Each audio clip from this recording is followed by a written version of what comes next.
নমস্কার বন্ধুরা, বামস কিচেনে আজকে আমি ঝটপট চিকেন বানিয়ে দেখাচ্ছি। এখানে 1 কেজি পরিমাণ চিকেন আছে আমার। আমি চিকেনগুলোকে ভালো করে ধুয়ে বেছে পরিষ্কার করে নিয়েছি। এবার এর মধ্যে আমি দিয়ে দিচ্ছি পেঁয়াজ কুচি। 200 গ্রাম মতো পেঁয়াজ কুচি আমি দিয়ে দিলাম। এর মধ্যে দিয়ে দিচ্ছি 1 চামচ পরিমাণ আদা বাটা, দিয়ে দিচ্ছি 1 চামচ পরিমাণ রসুন বাটা। এখন দিয়ে দিচ্ছি স্বাদ অনুযায়ী লবণ, দিয়ে দিচ্ছি পরিমাণ মতো হলুদ গুঁড়ো। এখন এর মধ্যে অ্যাড করে দিলাম 1 চামচ পরিমাণ ধনে গুঁড়ো আর 1 চামচ পরিমাণ জিরে গুঁড়ো, আর দিচ্ছি হাফ চামচ পরিমাণ গোলমরিচ গুঁড়ো। এখানে 7টা 8টা কাঁচা লঙ্কা আমি থেঁতো করে রেখেছিলাম, সেটা দিয়ে দিলাম। আর 2 চামচ টক দই দিয়ে দিচ্ছি। বড় চামচের 2 চামচ কিন্তু টক দই আমি এর মধ্যে অ্যাড করলাম। এবার খুব ভালো করে আমি সমস্ত মশলা আর কি চিকেনের সাথে মাখিয়ে নেব। বেশ খানিকক্ষণ ধরে কিন্তু এটাকে মাখাতে হবে, তাহলেই ব্যাপারটা ভালো হবে। আর হাত দিয়ে মাখালেই কিন্তু ভালো মাখানো যাবে, চামচ দিয়ে কিন্তু এই ব্যাপারটা হয় না ঠিকঠাক। আমি কিন্তু এখন এগুলোকে খুব ভালো করে মাখিয়ে নিলাম। আর দেখুন এখন কিন্তু এটাকে আমি এভাবেই রেখে দিলাম।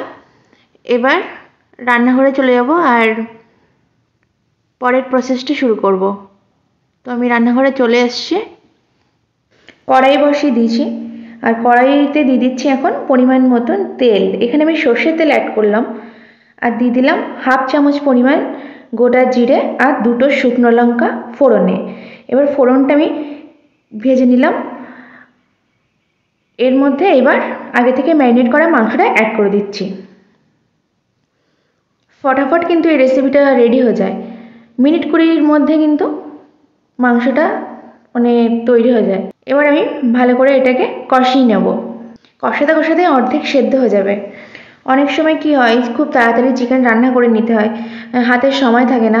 তো সেক্ষেত্রে কিন্তু এই প্রসেসে রান্না করলে খুব তাড়াতাড়ি হয়ে যাবে, আর টেস্টও একদম ফাটাফাটি হবে এই আর কি। তো আমি কিন্তু এখন বেশ ভালো করে মাংসটাকে কষিয়ে নিচ্ছি। আর এখন দেখুন কষাতে কষাতে কিন্তু মাংসের থেকে জল বেরিয়ে গেছে। আমি কিন্তু কোনো জল অ্যাড করিনি, এটা মাংসেরই জল আর কি। এখন কিন্তু আমি বারবার করে নেড়ে দিচ্ছি, নইলে কি হবে, তলাটা কিন্তু ধরে যাবে। সেজন্য আমি বারবার নাড়িয়ে দিচ্ছি। এই জলটাকে কিন্তু আমি এখন শুকিয়ে নেব। এটা ওই কষতে কষতেই জলটা শুকিয়ে যাবে আর কি। তো আমি এখন এর মধ্যে অ্যাড করে দিলাম কতগুলো কেটে রাখা আলু। আলুটা দিলে বেশ ভালো লাগে, মাংসের আলু খেতে। আর এখন তো নতুন আলু উঠেছে, ওই জন্যে কয়েকটা কেটে এর মধ্যে দিয়ে দিলাম। এবার দেখুন মাংস কিন্তু কষা আমার হয়েই গেছে। যে জলটা বেরিয়েছিল সেই জলটা কিন্তু শুকিয়ে গেছে। তো এখন আমি বাইরে থেকে একটু জল অ্যাড করব, তার কারণ হচ্ছে আলুটা তোকে সেদ্ধ হতে হবে আর মাংসটাও আর একটু ভালোভাবে সেদ্ধ হয়ে যাবে।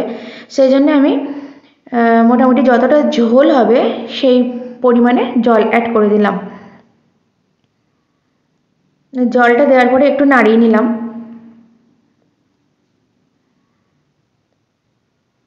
খুব তাড়াতাড়ি হয়ে যায় এই প্রসেসে রান্না করলে, কিন্তু টেস্টটা কিন্তু ভালোই লাগে। আমি আবারও বলছি, কারণ মাঝে মধ্যে খুব তাড়াহুড়োর মধ্যে রান্না করতে হয়, তখন আমি এই প্রসেসেই রান্নাটা করে ফেলি।